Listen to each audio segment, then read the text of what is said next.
हर हर महादेव। कार्तिक मास महात्म्य कथा का पहला अध्याय।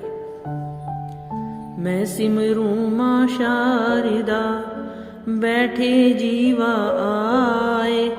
कार्तिक मास की कथा, लिखे कमल हर्षाय।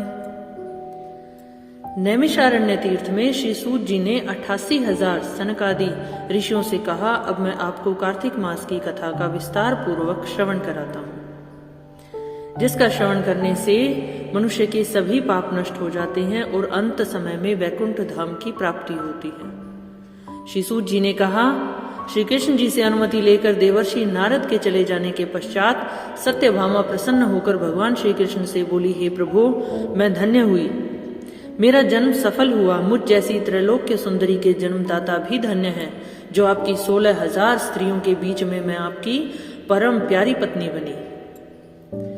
मैंने आपके साथ नारद जी को यह कल्प वृक्ष आदि पुरुष विधि पूर्वक दान में दिया, परंतु वही कल्प वृक्ष मेरे घर लहराया करता है।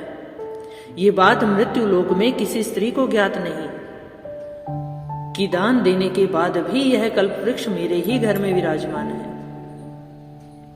हे त्रिलोकीनाथ, मैं आपसे कुछ पूछने की इच्छुक हूँ। आप मुझे कृपया कार्तिक महात्म्य की कथा का विस्तार पूर्वक वर्णन कीजिए, जिसको सुनकर मेरा हित हो और जिसके करने से कल्प पर्यंत भी आप मुझसे विमुख न हो।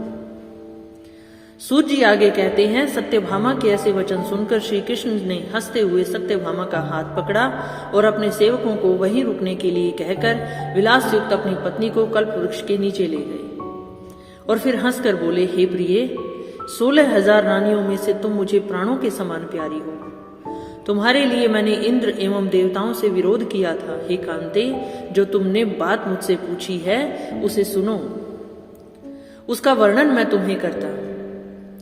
एक दिन मैंने तुम्हारी इच्छा पूर्ति के लिए गरुड़ पर सवार होकर इंद्रलोक में जाकर कल्प वृक्ष मांगा, क्योंकि तुम्हारी इच्छा थी कि तुम्हें कल्प वृक्ष प्राप्त हो।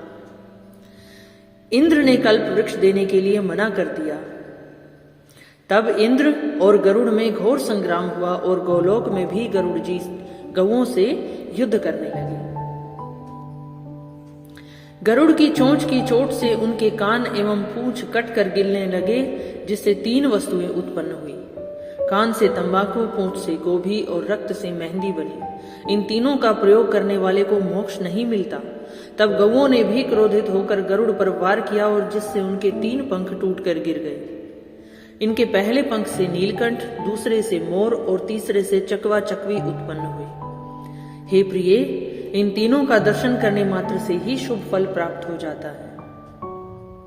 ये सुनकर सत्यभामा ने कहा, हे प्रभु, कृपया मुझे मेरे पूर्व जन्मों के विषय में बताइए कि मैंने पूर्व जन्म में कौन कौन से दान व्रत जप नहीं किए, या मैंने कौन से व्रत दान तप किए, मेरा स्वभाव कैसा था, मेरे जन्मदाता कौन थे, मुझे मृत्यु लोक में जन्म क्यों लेना पड़ा, ऐसा कौन सा पुण्य कर्म किया था जिससे मैं आपकी अर्धांगिनी हुई। हे प्रभु, कृपया ये सब मुझे बताइए।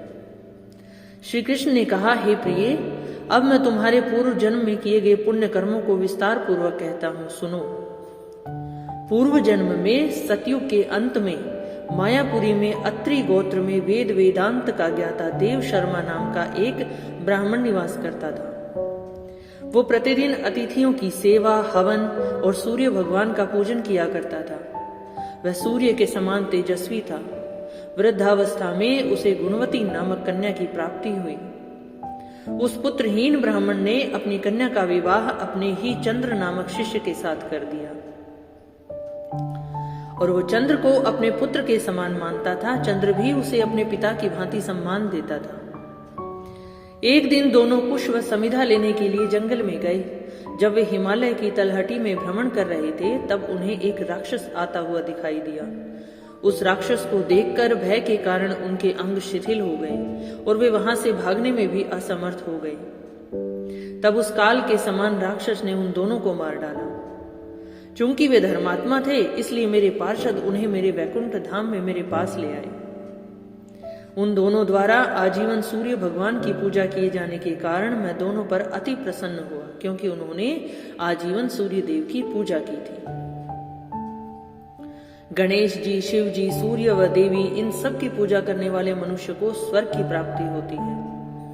मैं एक होता हुआ भी काल और कर्मों के भेद से 5 प्रकार का होता हूँ। जैसे एक देवदत्त, पिता, भ्राता आदि नामों से पुकारा जाता है, जब वे दोनों विमान पर आरूढ़ होकर सूर्य के समान तेजस्वी रूपवान चंदन की माला धारण किए हुए मेरे भवन में आए, तो वे दिव्य भोगों को भोगने लगे।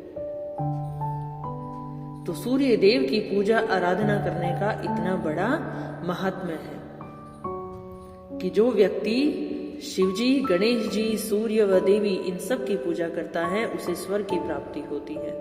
और उन दोनों को भी विमान में बैठाकर वैकुंठ धाम में लाया गया और उन्होंने समस्त दिव्य भोगों को भोगा। बोलिए श्री कृष्ण भगवान की जय, श्री विष्णु भगवान की जय। ये आज का पहला अध्याय समाप्त हुआ। हर हर महादेव। दूसरा अध्याय सुनने के लिए चैनल को लाइक, शेयर, सब्सक्राइब